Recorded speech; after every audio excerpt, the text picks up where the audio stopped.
What's going on, people? It's your boy back again with another one. Hey, it's been a long time.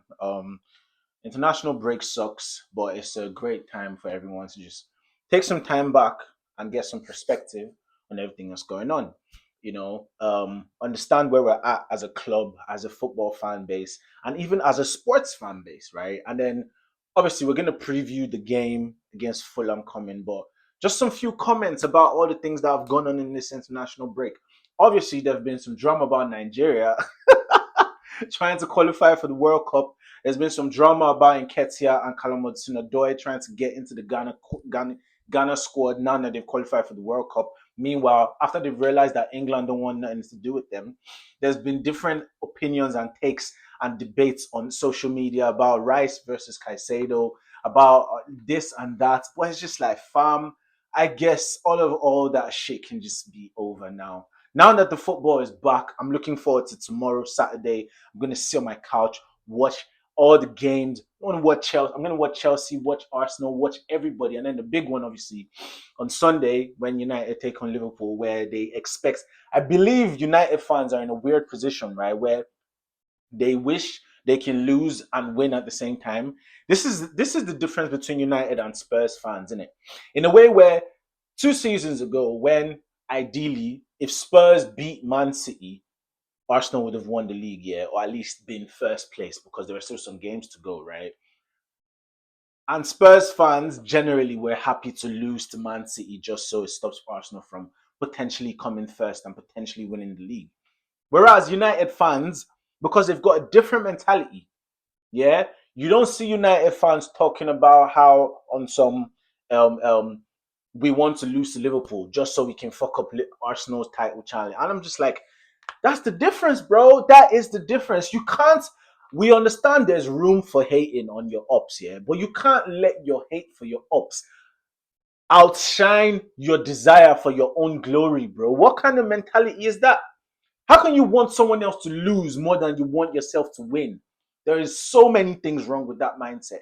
There are so many things that need to be checked about that kind of mentality. But anyway, hopefully, United are able to do the business against Liverpool, and because guess what, the table is wide open.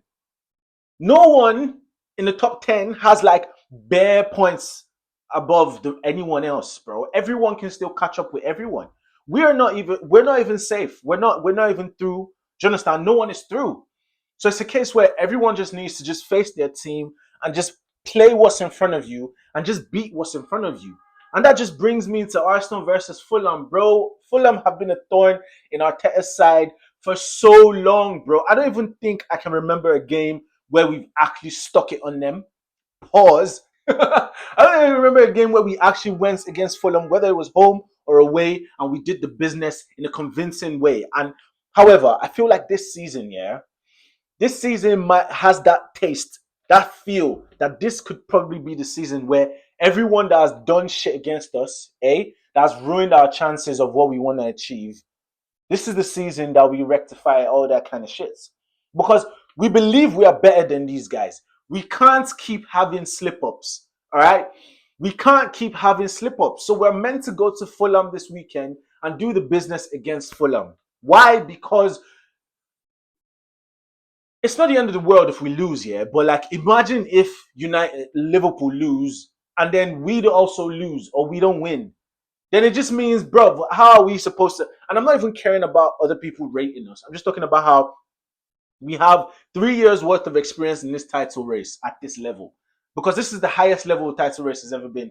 I don't know. Point is, we have to make sure we get maximum points in as many games as possible, because that was all Liverpool did last season. The reason why Liverpool won the league last season is because they were just focused on getting as many points as they can get from as many games as they can get. And then before you know it, these points stack up. And while other people around you are doing what they're doing, either failing or drawing, because while Liverpool were having hard fought wins, hard fought 3 points, we were busy drawing and drawing and drawing and drawing. All right. And all the other teams around us were losing and doing whatever they were doing. But Liverpool found themselves in a position where, they won the league before the season was over. That is the aim. That's what we need to aim for. We need to focus on us and make sure we win all the games we're supposed to win, which is every single game. And then we see what won. Because anything can happen. Right? So in terms of the starting lineup, obviously Ryan goal. Looks like Ben White is still out. So we have Timber. We have the Holy Grail. Obviously, the centre backs, because we're not messing around. You put Saliba and Gabriel. And then I guess you put Calafiori, man. You put him there. And then you go with, Zubimendi, Rice, and Eze, bro. Let's just keep it simple. Keep it straightforward. And then obviously Saka and Gyökeres. We just have to keep putting Gyökeres there until he comes good. Of which there's people that have highlighted that Saka has gotten more room since Gyökeres has come in, because I guess he brings with him this threat that makes people be like, yo, we need to keep an eye on Gyökeres. So as Gyökeres is getting double teamed, double two-manned, Saka is getting freed up. Right? So, and then that left wing spot is obviously between Martinelli and Trossard. And for some reason, like, Trossard is closer to Saka than Martinelli, right? So I guess from his point of view, he wants two people, of which he wants two people that are going to be, supplying Gyökeres or just trying to do their own thing and with the ball to feet, not necessarily ball in space, right? Which is what Martinelli is. If this is what he believes is the best way to get Gyökeres firing, of which I'm not so sure, because if you have Eze delivering, Eze sending the balls into space, bro. But hey, see, I'm not the type that's about to argue with Arteta's tactical know-how, you know what I'm saying? But I'm just gonna believe, because one thing that never fails is the fact that bringing Martinelli off the bench when everybody's tired is always a recipe for beautification. It's always a recipe for success, bro. Everyone's tired, everyone's gassed out, everyone's been marking Gyökeres all game, marking Saka all game, marking Declan Rice all game, and then you now just drop, what's his name? Drop Martinelli, boom.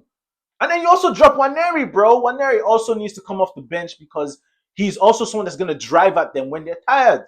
So bring on Nwaneri from the bench, bring on Martinelli from the bench, and let's win this game, bro. Let's just win this game. Let's win our duels. Let's win this blood clot game, bro. But guess what? Imagine a world where Arteta drops Gyökeres to start Merino. Because for what it's worth, Merino is on form.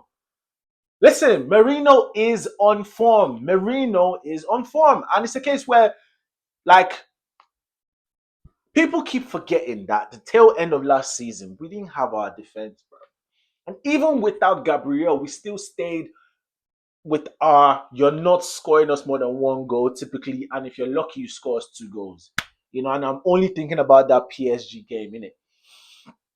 It's the PSG tie, but it is what it is. It is what it is. So hopefully we win tomorrow. And then let me just drop some 2 cents about this Rice and Caicedo conversation, right? It's a case where it really is so stupid, yeah, when people just go, any Arsenal related conversation, everybody always just goes straight to trophy talk. In a way where I can already see the future, that even if we win the Champions League and the Premier League and the FA Cup this season, I feel like doing a treble might actually be the only way to get rid of all this trophy conversation that these ops just be having, as a way to just like tell us to, as a gotcha moment, right? Because if we win the Prem, they'll now say, oh yeah, you spent 1 billion just to win the one Prem, forgetting that this is Arteta's first job. So it's just a case where these people are still going to chat all the shit they're going to chat regardless. So this is why and I love the fact that what I'm seeing on Twitter now is when people are saying stupid shit about Arsenal, the only response that Arsenal fans are giving them in the comment, of which is still a response, but I don't care, bro. I'm not the type of person that will say don't interact with their post because you don't want them to get paid. I don't mind, bro. Everyone get it how you live, man. Make your money, man. Make your money, trigger the right fan base, fair enough. But I love the fact that the only responses that Arsenal fans are giving these people that are chatting this shit about my club is letting them know that, bro, we see through your shit, man. Bro, talk about your club.